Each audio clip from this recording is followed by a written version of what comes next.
Purihin ang Diyos. Magandang umaga po sa atin lahat.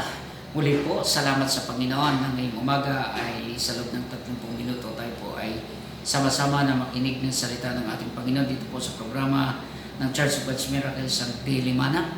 So, salamat sa ating Panginoon at ngayong umaga po ay hayaan po ninyo na sa ating pasimula ay basahin natin ang Aklat ng Santiago, Kabanata 1, talatang 27. Ang sabi po rito, the Christian who is pure and without fault from God, the Father's point of view, is the one who takes care of orphans and widows and who remains true to the Lord, not soiled and dirt tied by his contacts with the world. Pagpalain ng Panginoon ng pagkabasa ng kanyang salita sa umagang ito. Pwede po ba tayong manalangin sa oras nito? Lord, ngayong umaga sa iyo pong mapagpalang kamay, akong pinagkatiwala sa iyo sa loob ng 30 minuto, Panginoon, ng pakikinig ng iyong mensahe sa umagang ito. Hayaan mo ng pagpalain mong bawat isa na makapakinig, makarinig. Lord God, din yung mensahe, hayaan mo, Panginoon, na mag-lima ito sa bawat puso na kanilang matanggap ang mensahe na mula sa iyo, Diyos. Salamat ngayong umaga, pagpalain mo yung lingkod. In Jesus' name. Amen. So ngayong umaga po ay pag-uusapan po natin ang caring for others is the best way to live. No? Alam niyo mga kaibigan, mga kapatid, mahalaga po na tayo po ay magkaroon ng pagmamalasakit sa iba upang sila'y ating maitaas at ating silang maipalakas. Dito sa aklat ng Santiago, Kabanata 1, talatang 27, ay pinakikita po dito sa atin bilang isang Kristiyano na tapat na naglilingkod sa ating Panginoon. Sabi nga, ang isang Kristiyano na tapat naglilingkod sa Diyos ay makikita sa kanyang puso, sa kanyang kalooban kung paano siya magkaroon ng kanyang pagmamalasakitan ang maraming kaluluwa. Mga kaibigan, mga kapatid, sa umagang ito, napakahalaga na makita natin kung paano natin sila mabigyan ng panahon at mabigyan natin sila ng atensyon upang sila ay ating maitaas sa paanan ng ating Panginoon upang sila ay magsipaglakas. So isa sa mga makikita natin dito mga kaibigan, mga kapatid, na caring for others is the best way to live. No? Isa sa maipagmamalaki natin sa mundong ito na tayo ay magkaroon ng pagmamalasakit sa iba. Lalo na sa mga kaibigan at mga kapatid natin na wala pa sa Panginoon. So napaka-importante po ito mga kapatid. Ang sabi sa banal na kasulatan, kinakailangan magkaroon tayo ng pagmamalasakitan sa isa't isa. We should care for others to be uplift. No? Magkaroon po tayo ng pagmamalasakit sa isa't isa upang sila'y ating maitaas. Alam niyo mga kaibigan, mga kapatid, napaka-importante ito na makita natin dito po sa aklat ng 1 Peter chapter 3 ay makikita natin dito. Sabi po dito, all honor to God in God the Father of our Lord Jesus Christ, for it is His boundless mercy that has given us the privilege of being born again, so that we are now members of God's own family. Now, we live in the hope of eternal life because Christ rose again from the dead. So mga kaibigan, mga kapatid, makikita po natin dito sa ating binasa na maging tayo ay magkaroon ng time na ang ating mga kapatid ay maitaas natin sila. For example, kapag sila ay nanghihina, so we should be the one to uplift their spiritual life. So kinakailangan sila ay maitaas at higit sa lahat sila ay magkaroon ng pag-asa. At alam nyo, ang sabi rito ay napakaganda, no? For it is His boundless mercy that has given us the privilege of being a Christian. So kapag ikaw ay naging isang Kristiyano, we should have the heart to care for others people to uplift their spiritual capability in capacity in the Lord. So kailangan natin ito, no? That we should be the one to raising people, no? To encourage people that they should be the one to live with Christ, na sila man din ay mabuhay na kasama ni Kristo. Alam niyo mga kaibigan, mga kapatid, nakakatuwa po kung ating pong titingnan during the time of Peter, when Peter encountered that Jesus was arrested, no? Nung inaristo ang ating Panginoon. Ito ay isa sa gusto kong makita natin na the one of the good example in the Bible is the experience of Peter through in the lives of Jesus. Nung ang ating Panginoon ay aristuhin, no? Ang sabi ng ating Panginoon kay Pedro, sabi ni Pedro, ng Panginoon kay Pedro, Peter, do you love me? Alam niyo anong sagot ng ating kapatid? Yes, Lord. Nung marinig ni Pedro na sabi ng ating Panginoon, Pedro, mahal mo ba ako? Sinagot niya ang Panginoon. At anong sagot ng ating Panginoon? Sabi ni Pedro, ng Panginoon, feed my sheep, feed my flocks. No? Kung ating papansinin, mga kapatid, yung salitang ito, it talks about the caring of the people. When you love the people, when you love the brothers and the sisters in the Lord, you take care of them, no? Kailangan mo silang maingatan at mapagmalasakitan. You should help them. How these people to become as strong believers in Christ. So kailangan natin, mga kaibigan, mga kapatid, na ang bawat isa ay magkaroon ng pagpapalakas sa isa't isa, no?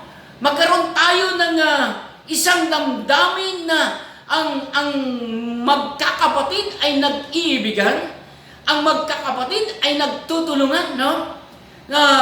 Napakaganda po at napakainam kung ating pong papansinin. Alam niyo mga kaibigan, mga kapatid, kagagaling lamang namin po sa isa pong refreshing na kami po ay nagkaroon ng tinatawag na pastoral gathering dahil sa mga young people na lahat ng mga kapastoran ng Church of God's Miracles ay kanilang tinipon from north to south. Kaya nagkaroon kami ng isang gabing banding na dito natin makikita how should the people or how should the believers caring for others, no? Kaya napakaganda yung aming pagbabahaginan kung paano ang isang pastor ay magkaroon ng pagmamalasakit sa kanyang kapwa-pastor, no? We should love our pastor. Kagaya ng ginawa ng mga kabataan natin, I salute all the people of the Church of God's Miracles, especially yung mga top leadership ng young people. Why? Because they take care of the pastors. They love all the pastors. I salute all the young people. Bakit? Pinagmamalasakitan nila ang lahat ng mga pastor. Pinakita nila how the young people express their love to the pastors. Alam niyo, kami ay nagsipaglakas. Ako personally, I really appreciate all the young people in our church. Bakit? Ako personal ay lumakas, pinalakas ng Panginoon through this young people sa ginawa nila, that the young people really appreciated the pastors. Pinalakas ang aming kalooban that we should continue to do the purpose of God in our lives, no? At ito yung dahilan kung bakit tayo magkaroon ng pagmamalasakit sa bawat isa, no? Kinakailangan we show them our love. We show them our care. We show them our purpose, no? Kung ano ang layunin mo sa kanila na sila ay mapalakas. Kaya ang sabi rito, sa aklat ng Pedro, Kabanata 1, talatang 3, ay makita natin dito na ang isang pamilya ng Diyos ay nagtutulungan at nagpapalakasan. Ang sabi rito sa huling saknong, now we live in the hope of eternal life because Christ rose from the dead. No, this is the good example that Jesus Christ take cares of all the people. It really appreciated what Jesus done. Na ipinakikita niya mismo sa kanyang pagkatao that we should be the one to show the good example how to take care of the people, how to take care the people that returning back to God, no? Na ang mga tao na nanumbalik sa kanya ay kanyang mapagmalasakitan. And this is it, the complete assurance that the people should care other people, no? Kaya napaka-importante for the role of the believers in this world, no?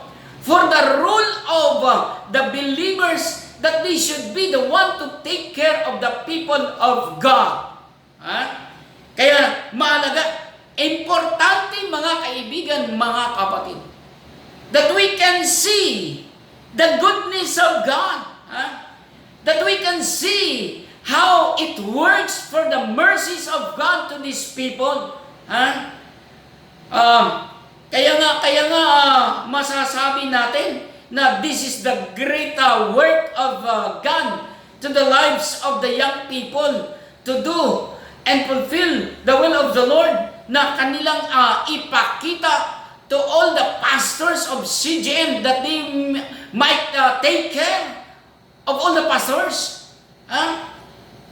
And not only to the pastors, but we take care all the people who belong to the family of God. Kinakailangan natin na mapakita sa kanila in how we should be the one.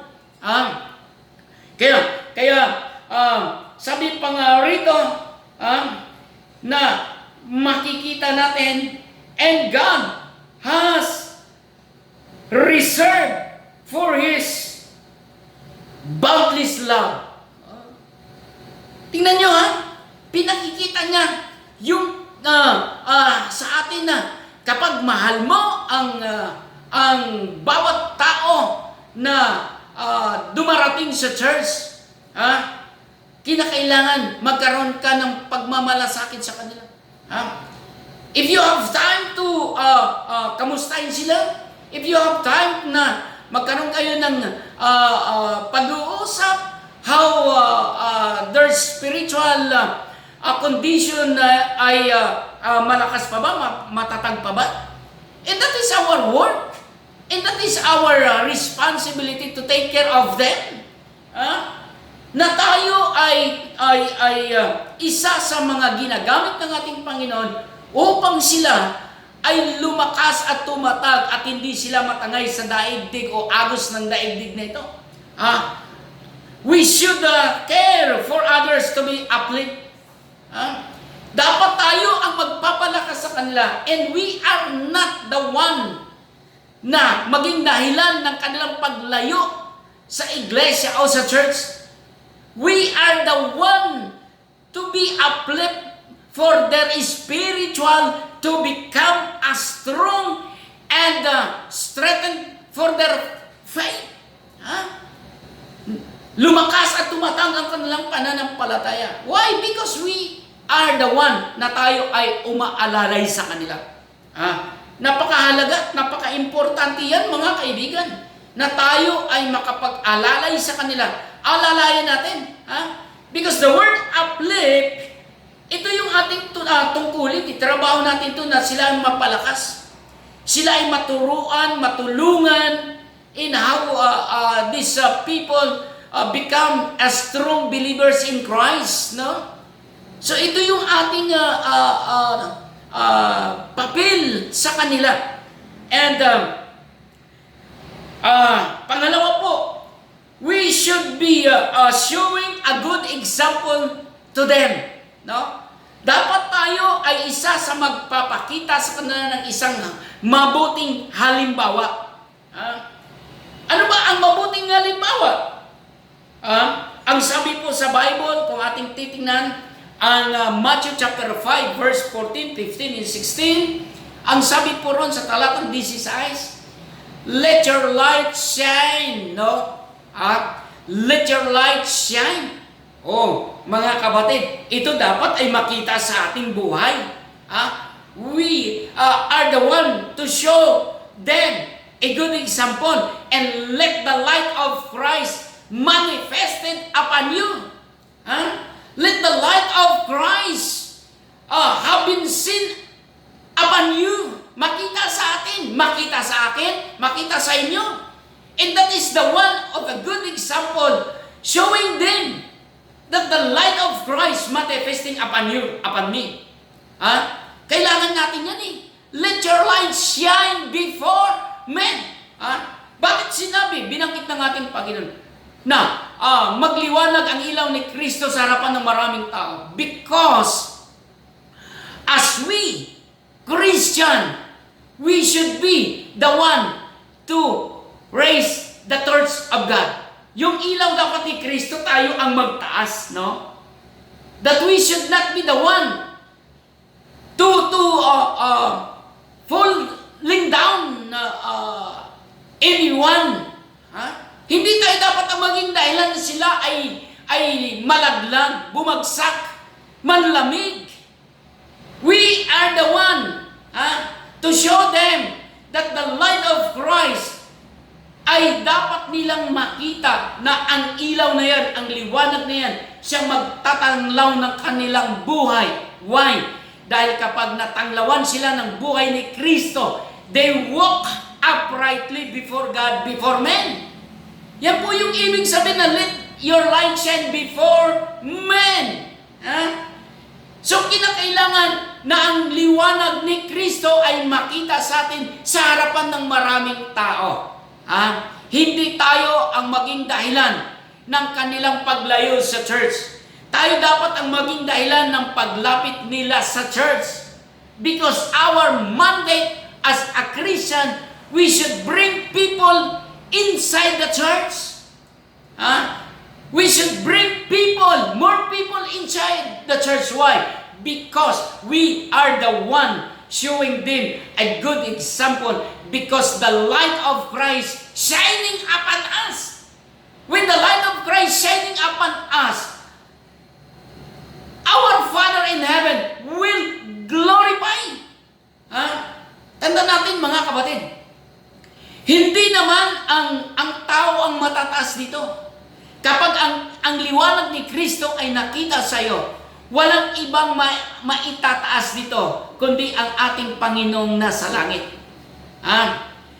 The glory belongs to God, not to men.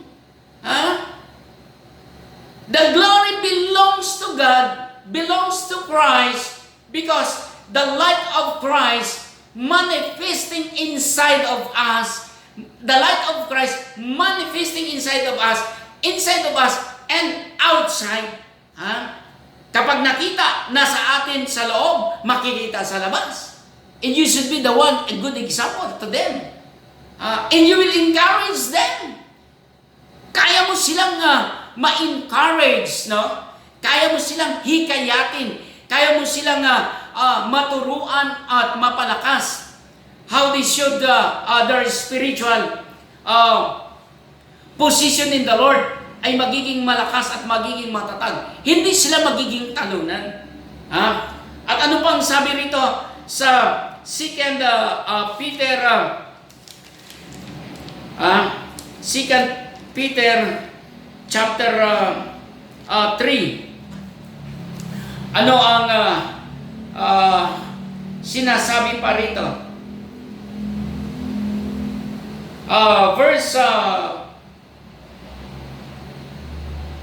Verse 6 and 5. Sabi niya, they deliberately forget this fact.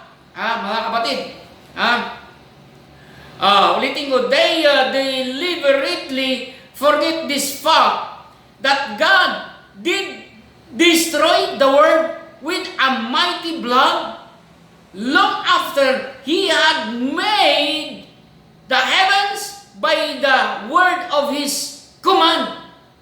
Mga kapatid, huwag natin hayaan na maraming tao ang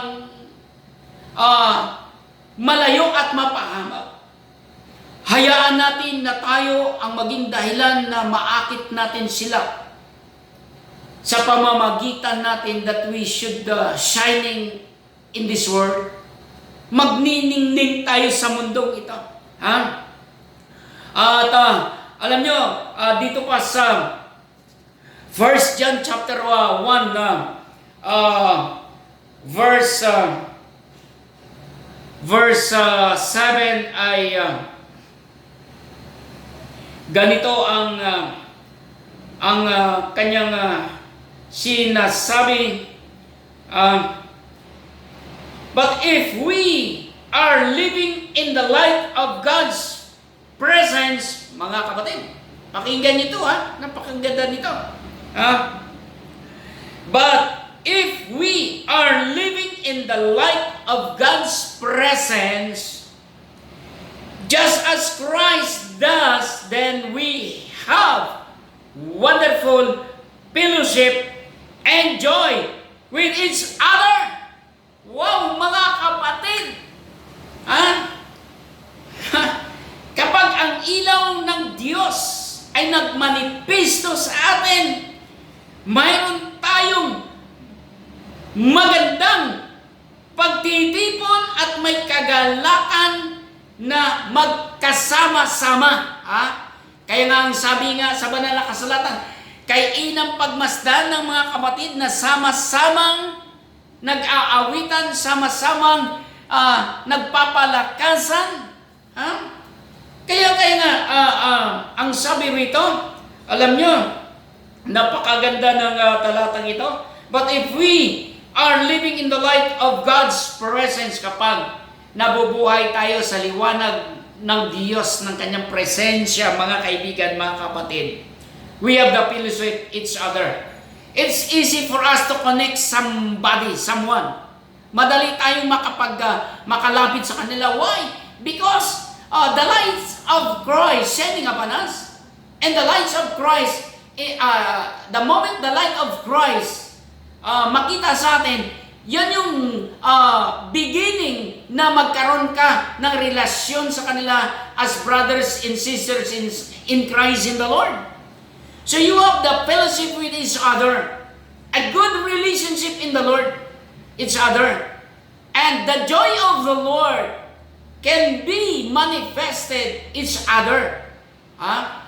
Makikita ang ligaya o ang kagalakan ng ating Panginoon sa bawat isa. So, brothers and sisters, ngayong umaga, nagpapasalamat tayo sa ating Panginoon because God will always take care of us, no? Ang Diyos ang nagmamalasakit sa atin. Pero itinanim niya, inilagay na sa puso natin how we take care of the people, especially the family of God. At ngayong umaga, salamat sa ating Panginoon dahil ito, pinakita sa atin ng ating Panginoon. So sa umagang ito, tayo po'y mananalangin, lalapit po tayo sa ating Panginoon at kayo po'y aking idudulog sa Diyos sa umagang ito. Lord, maraming salamat sa umagang ito, Panginoon, sa aking mga kapatid na nakikinig sa pag-aaral ng iyong Ebanghelyo. Lord God, anuman ang kanilang sitwasyon, kalalagayan ngayong umaga, Panginoon, palakasin mo sila.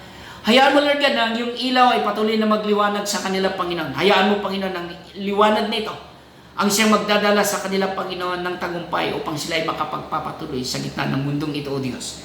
Salamat sa umagang ito sa mga kapatid na nakakapakinig at mapalakas mo sila, Panginoon. Sa pangalan ni Jesus, Amen and Amen. So purihin po ang ating Panginoon. Ngayong umaga, ang inyo pong nakasama ay walang iba kundi si Pastor Jose Umawan ng Church of God sa Miracle Parañaque Extension.